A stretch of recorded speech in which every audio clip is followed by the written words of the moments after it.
Bonjour à tous, c'est Edjoan. Aujourd'hui, on se retrouve pour parler du match OM-PSG avec à la fin la victoire du PSG 3 buts à 0. Alors, ce fut vraiment quand même un match étonnant parce que, on va dire Paris gagne, mais d'une façon, je ne m'attendais pas dans la mesure déjà où en première mi-temps, ils se sont fait dominer jusqu'à la demi-heure de jeu à peu près. Jusqu'à que là, le PSG, ils vont marquer 2 buts coup sur coup. Donc là, on va dire, j'ai pas compris comment ils se sont réveillés d'un coup. Et justement, ils vont gagner en faisant des choses qu'ils faisaient pas avant. Donc c'est pour ça que je comprends pas pourquoi d'un seul coup ils se réveille, mais en tout cas c'est bien. Mais c'est dommage qu'il n'y avait pas avec ça avec Neymar. C'est surtout Messi, je trouve, qui s'est un peu réveillé parce qu'en soi, quand justement Mbappé était pas là, il y avait Neymar à la place. Quand Neymar il faisait justement des dribbles, des choses comme ça pour aller, et Messi il était jamais dans la surface, on peut jamais le trouver. Et là, bizarrement, il a bien joué. Donc voilà, après pourquoi pas, mais c'est vrai que dans ce match, on va dire le contre a bien marché. Mbappé a quand même été fort, voilà. Donc c'est un match aussi que, on va dire, c'est presque Mbappé qui l'a gagné lui tout seul dans la mesure où, on va dire, le premier but, bah, c'est lui qui le met. Le deuxième but de Messi, c'est comme lui qui fait tout le travail pour faire une passe. Donc c'est vrai que le PSG, là, il gagne, on va dire, un peu grâce à Mbappé. Mais en soi, il y avait quand même une bonne cohésion tactique. Déjà, par exemple, les contres étaient bien joués. Voilà, il y avait quelque chose. C'est vrai qu'il y avait un peu plus d'envie que les autres matchs. Alors, je sais pas pourquoi. Voilà, je sais pas ce qui s'est passé. S'il y a eu un truc, ça m'étonne quand même que d'un seul coup, ils se sont un peu réveillés. Voilà, on dirait que le retour de Mbappé a fait comme du bien. Après, voilà, ils ont déroulé, même si c'est vrai contre Lille, ça a été un peu plus compliqué. Mais on va dire qu'en tout cas, ils ont retrouvé leur appétit offensif. Après aussi, sur ce match, il y a Donnarumma qui a fait, je pense, le match de sa vie parce qu'il a fait comme deux trois arrêts vraiment exceptionnels qu'il fallait le faire.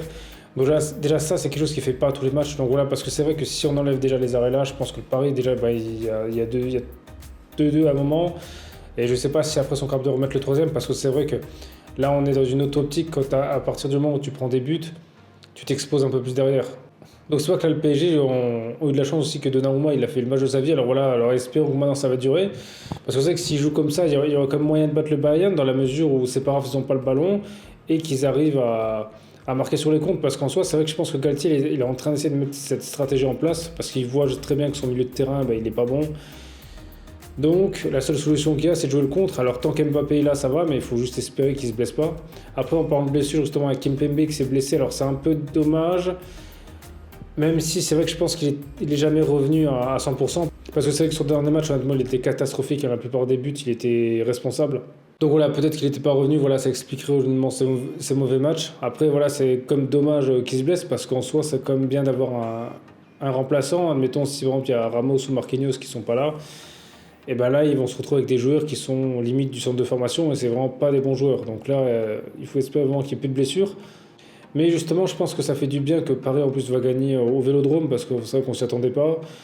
Proprement, voilà, parce que 3-0, c'est vraiment une victoire assez nette parce que si on regarde quand même les derniers OM-PSG, il y en a quand même beaucoup que, on va dire, Paris gagne souvent, mais des fois à la limite. Voilà, c'est rarement, on va dire, un score sifflé. Alors quand c'est au parc, oui, mais quand c'est à l'extérieur, c'est rare parce qu'il y a beaucoup de matchs comme ils ont galéré. Donc ça me donne quand même, peut-être justement que Marseille, ils sont pas pris au sérieux parce que c'est vrai que Marseille a comme eu des occasions qu'ils n'ont pas su concrétiser.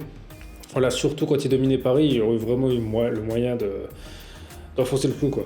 Mais ce pari-là, il fait plaisir à voir parce on se dit qu'un pari comme ça, ils peuvent battre déjà n'importe qui en Ligue 1. Donc pour le championnat, c'est bien. Et puis je pense qu'ils ont besoin justement de se remobiliser un peu pour le championnat. Comme ça, honnêtement, ils ont un peu plus de marge d'erreur si, admettons, il y a un match de Ligue des Champions, il faut faire tourner. Donc là, c'est déjà moins problématique. Et pour moi, cette tactique-là, contre le Bayern, elle peut fonctionner dans la mesure où le Bayern, ils vont dominer, comme on a vu. Et au final, Paris peut jouer les contre et s'imposer. Et surtout que s'il reste dans cette forme-là et que Neymar revient, je pense que là, honnêtement, ce serait une arrêtable parce que là, on retrouverait presque le pari qu'il y a eu en début de saison, c'est-à-dire le PSG qui est hyper efficace. Parce que c'est vrai que dans ce match, ce qui a été aussi remarquable, c'est qu'ils n'ont pas eu tant que ça d'occasions en soi. C'est vrai qu'ils n'ont eu pas beaucoup d'occasions et ils ont été très réalistes. Et ça, honnêtement, le foot moderne, c'est un peu ça parce que, bon, par exemple, on a bien vu dans cette Coupe du Monde qu'il y a des fois des équipes qui se faisaient dominer tout le match et puis à la fin, ils gagnaient voilà, en mettant un ou deux buts.